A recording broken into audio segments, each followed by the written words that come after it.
should the East Big Three worry about Miami? Yeah, absolutely. Miami, it's a big four now. Let's be honest. Miami underachieved early. We knew that, regression to the mean. It doesn't always mean you go backwards. It means you go back to what you expect. That's what's good. That was happening with Miami anyway before the trade. But you know what this is like? It's like a Space Jam. They don't have a Jordan on that team. The other teams in the East have, oh, my God, look at that guy, right? Look at Giannis. Look at Embiid. Look at KD and Harden and Kyrie, right? There's no one like that on the Heat. Apologies to Jimmy Butler. But they got the Monstars, a version of that. They got a whole bunch of guys who are really good, who can go get their own shot, who can hit it from the outside, as Stephen A. would say, who are rough riders. Think about how many different guys can come at you at the Heat. And I'm not even talking about like Bam, right? I'm talking about ball handlers who can shoot, create for others, score themselves, create their own shot under pressure. Obviously, Jimmy Butler, and we saw in the playoffs last year, Tyler Hero. You add Oladipo to that mix. I mean, those three would be enough to be like, oof. But you also still have Dragic, and you still have Kendrick Nunn. You have 5-6 dudes. I didn't mention Iguodala because he's old and he's not that kind of player, but he's still a valuable piece. You have 5-6 dudes coming at you in Miami that way. There is no KD. There is no Harden on that team. There's no Giannis. But you got a whole bunch of guys who can really play. They're going to be a problem, and I would not call the East a big three anymore. I'd say it's a big four. I'm not sure about that. And I'm not saying you're wrong. I'm just not sure. And here's the reason why I'm sure, and I have the right to sit up here and be a bit indecisive. Miami started off the season 7-14. We looked at them, COVID ravaged them, et cetera, and we was like, but we also looked at them and said, what the hell is going on? They don't seem to be the same. Jimmy Butler hadn't seemed to be the same or whatever. They were 7-14. Next thing you know, what did they win? 4 straight. They won 10 out of 13 games. They ended up 517-17, and we said, here Miami come. I actually took credit. I said, you know what? I called them on the carpet. I motivated them because you know how important it is for me to be in South Beach. I mean, I'm still miserable over the fact that last year's NBA Finals was between Miami and L.A., which was my dream matchup, and it was a bubble play. I mean, could you imagine us in June? We would have been in South Beach and la. I mean, your prayers have to be specific. You got to make them specific. Listen, that's the only thing listen, the Lakers are a different town. When the LA's a different town when the Lakers are special. You know that better than me, you and Molly, because you both lived out there for years.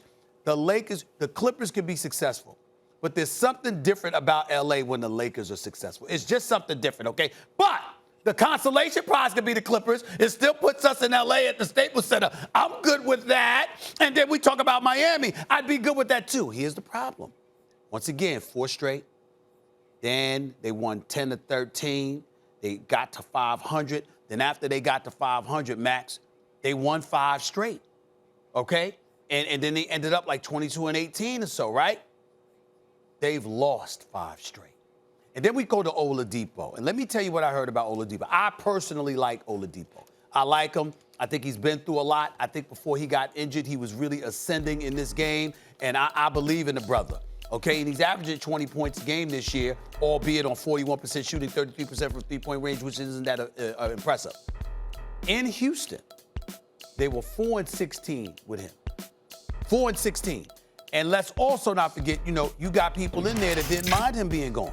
They didn't mind him being gone. And so we got to take that into consideration as well. Now, I don't know what's going on, and I'm not here to cast any aspersions on them. Again, I like the brother. I believe in him. I think he's got a lot of potential. The minute he gets back healthy, he can be a star again in this league.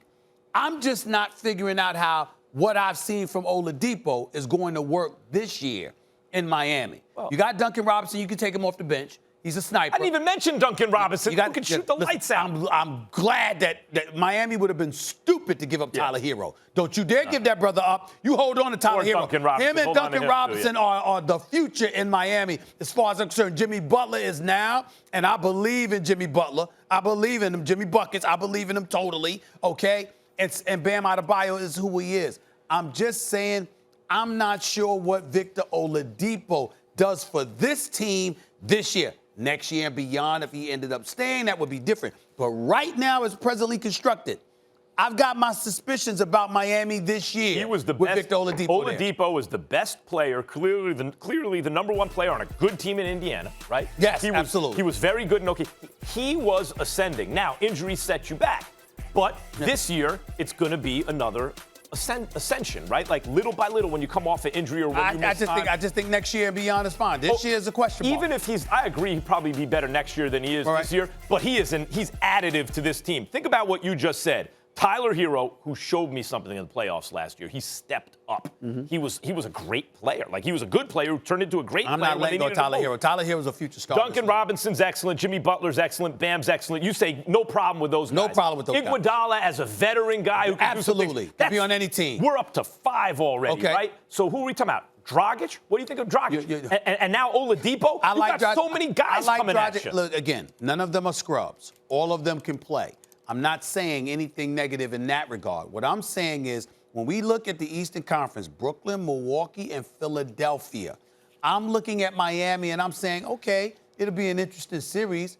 But Miami right now is what I viewed them as being last year. And we were all wrong last year because we didn't see them going to the finals, even though I picked them to beat Milwaukee, and you did it. Actually, I did because I picked them to beat Boston, too. Yep. But the point that I'm trying to make to you is this year, I'm not picking them to come out of it. Go look at the board. See, look at the screen. Yeah. Goodbye, Hawks. Goodbye, Knicks. Goodbye, Hornets. They're in fourth. Well, first of all, Lou Williams in Atlanta is not bad. Atlanta had won 8 straight with Nate McMillan. Yeah. With Nate McMillan. Let's give love to Nate McMillan and the job that he has done. All right, even though I'm sorry that Lloyd Pierce is without a job.